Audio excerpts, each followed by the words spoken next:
السلام علیکم، میں ہوں زیب جیجا اور آپ دیکھ رہے ہیں میرا یوٹیوب چینل۔ اب ملی شمسی سوسائٹی کا واقعہ سب کے ہی سامنے ہے، سب کو ہی پتہ ہے کہ کیا ہوا ہے کہ باپ نے اپنے پورے گھر کو اجاڑ دیا، اپنے پورے گھر کو جو ہے وہ قبرستان میں اتار دیا، ماں سوائے خود کے۔ جب خود کے اوپر آئی تو احساس ہوا کہ جناب یہ بہت تیز دھار ہے، شاید یہ گردن پہ رکھتے ہی گردن جو ہے وہ الگ ہو جائے گی، تو خیال آ گیا، اور خیال آیا تو ڈر لگنے لگ گیا، خوف آ گیا، اور خوف آیا تو جناب آپ نے آدھے میں ہی کام چھوڑ دیا، آپ کو احساس ہو گیا۔ پھر احساس بہت دیر میں ہوا، جب پورا گھر ابدی نیند جو ہے وہ سو چکا تھا، آپ اٹھاتے تب بھی وہ نہیں اٹھتے۔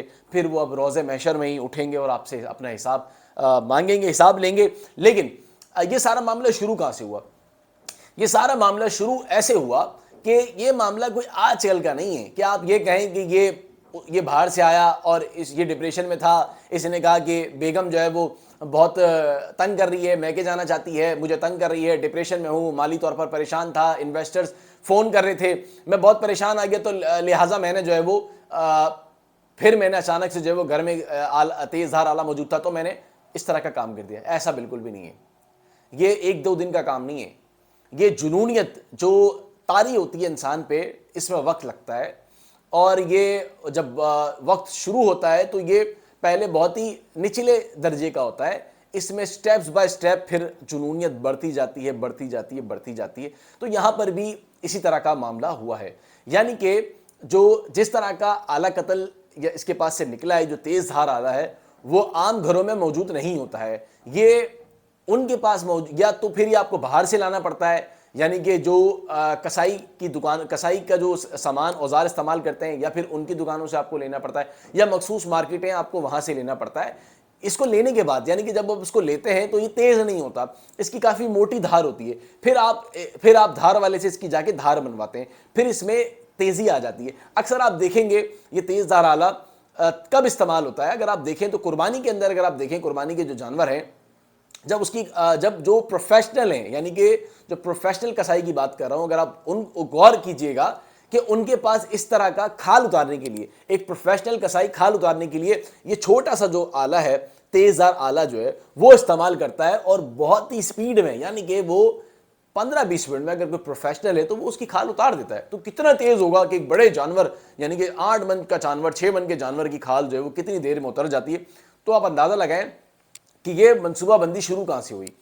تو جناب پہلے تو جنونیت بڑھتی گئی، بڑھتی گئی، بڑھتی گئی، بڑھتی گئی۔ جب بڑھ گئی، بہت زیادہ انتہا پر پہنچ گئی، تو آپ نے کسی بھی وقت لا کر یہ چیز گھر میں لا کر رکھ دی تھی کہ کبھی بھی دماغ جو ہے وہ زیادہ خراب ہوگا تو میں اس کا استعمال کر لوں گا۔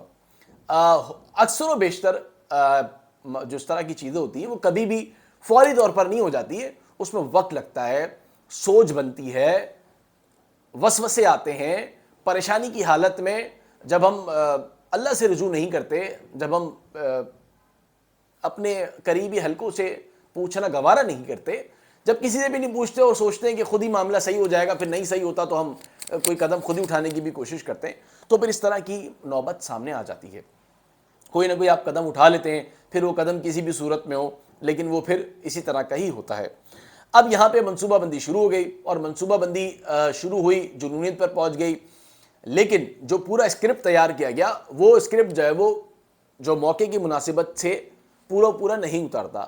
اب آگے چل کے کیس کے اندر جب تفتیش شروع ہوگی، یہ ساری چیزیں خلاف جائیں گی، جو فواد ہے یعنی کہ جو شوہر تھا، جو بچوں کا باپ تھا، اس کے خلاف جائیں گی ساری کی ساری چیزیں، کیونکہ جس طرح کا اسکرپٹ اس نے تیار کیا، وہ اسکرپٹ اس کے مطابق نہیں بیٹھ رہا ہے۔ وہ بیان کچھ دے رہا ہے، موقع کچھ کہہ رہا ہے، اور شواہد کچھ کہہ رہے ہیں، لوگ کچھ بتا رہے ہیں، گھر والے کچھ بتا رہے ہیں، تو کہیں سے بھی کوئی ایسی بھی چیز ایک دوسرے سے نہیں ملتی کہ جو اس بات کی وضاحت کرے۔ ماں کہہ رہی ہے کہ بیٹا خوش تھا، اہل محلہ کہہ رہا ہے کہ بہت اچھا انسان تھا، اور بھائی کہہ رہے ہیں کہ ویل سیٹل تھا، آفس والے کہہ رہے ہیں کہ سیل مینیجر تھا، 60,000 روپے صرف ماہانہ کرایہ دیتا تھا۔ ایک آدمی 60,000 روپے ماہانہ کرایہ دے رہا ہے۔ 60,000 روپے ماہانہ کرایہ کون دے سکتا ہے؟ وہی دے سکتا ہے کہ جو اچھا کما رہا ہوگا، اچھا کھا رہا ہوگا، مالی پریشان بھی ہوگا تو شاید کرایہ دار کو 60,000 کرایہ نہ دے سکے، 1 مہینہ نہیں دے گا، 2 مہینے نہیں دے گا، 3 مہینے نہیں دے گا، چوتھا مہینے کرایہ دار بھی کہے گا کہ بھائی 4 مہینے کا اس کا کرایہ چڑھا ہوا ہے، لیکن کرایہ دار بھی کچھ نہیں کہہ رہا، کہہ رہا ہر مہینے کرایہ مل رہا تھا 60,000 روپے۔ تو کوئی بھی بیان اس کا کہیں پر بھی ایک دوسرے سے ملتا جلتا نظر نہیں آ رہا.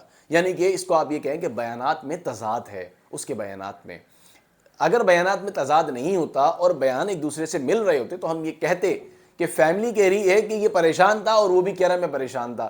اب چونکہ دونوں کے درمیان روابط نہیں تھے, یعنی کہ فواد اور اس کی فیملی کے درمیان روابط نہیں تھے, اگر تو یہ اور کیونکہ منصوبہ بندی تو کر لی, میں نے آپ کو بتایا نا کہ منصوبہ بندی تو نظر آ رہی ہے جس طرح کیس میں, لیکن اسکرپٹ کچا تھا, اسکرپٹ صحیح نہیں بنا ہوا تھا, اب وہ پھنس گیا. پتہ ہوتا تو شاید وہ ان دونوں کو ملانے کے لیے بھی کوئی کام کرتا. خیر, اب اس میں جو مبینہ طور پر جو ہے وہ منصوبہ بندی جو ہے وہ سامنے آ رہی ہے اور معاملہ جو ہے وہ کچھ اور بتا رہا ہے, شواہد کچھ اور بتا رہے ہیں.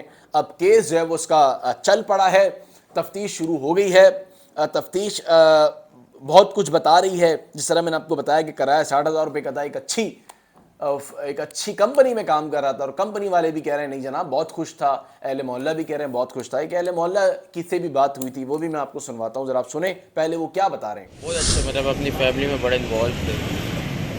پتہ نہیں کیسے ہوا یہ, مجھے سمجھ نہیں آیا انہوں نے کیوں کیا. فائنینشیل تو ان کو کوئی پرابلم نہیں تھی, لیکن بس ابھی سمجھ نہیں آیا. ہمارے تو پڑوسی تھے, سامنے رہتے تھے. ہم لوگ جب شفٹ ہوئے تو 1.5 سال بعد وہ ادھر آ گئے تھے. یہ بزنس کیا کرتے تھے؟ بزنس میں یہ سیلس مینیجر لوگ تھے. آ رہے تھے ان کے گھر پہ پیسے مانگنے کے لیے. بزنس کا مجھے نہیں پتا, یہ جاب کرتے تھے, سیلس مینیجر تھے. بزنس کا نہیں پتا, انہوں نے شروع کیا ہوگا پیسے لے کے لوگوں سے. بہرحال اس ٹائم تو یہ مینیجر ہی تھے سیلس. کبھی آپ سے انہوں نے ذکر کیا کہ لوگوں سے لین دین؟ نہیں, ہم سے یہ بات کسی محلے والوں کو نہیں پتا تھا؟ نہیں, یہ نہیں بتایا کسی. کوئی گھر پہ کبھی شور شرابہ کوئی آیا ہو نہیں, ایسا کے کچھ لیے؟ نہیں. آپ کی اور ان کی دوستی کب سے, اس دوران کبھی انہوں نے آپ سے کوئی طرف بات کی ہو؟ دوستی اتنی نہیں ہے ہماری, مطلب ہمارے پڑوسی تھے تو بڑے ملنا جلنا ہوتا تھا. پھر جب وہ یہاں شفٹ ہو گئے تو پھر کم ہو گیا. میری بھی یونیورسٹی تھی تو میں مل نہیں پایا. بات اہل محلہ کی کہ کوئی تکلیف نہیں تھی, کوئی پریشانی نہیں تھی. اب آپ اندازہ لگائیں کہ کوئی پریشانی تھی, کوئی تکلیف نہیں تھی, پھر بھی اگر اس طرح کا کام کرنا تو یقیناً آپ کے دماغ میں کوئی نہ کوئی منصوبہ تھا, تو آپ نے یہ کام کیا. خیر, منصوبہ کوئی بھی ہو وہ سامنے آ ہی جاتا ہے. اب دیکھیں یہ منصوبہ کب سامنے آتا ہے.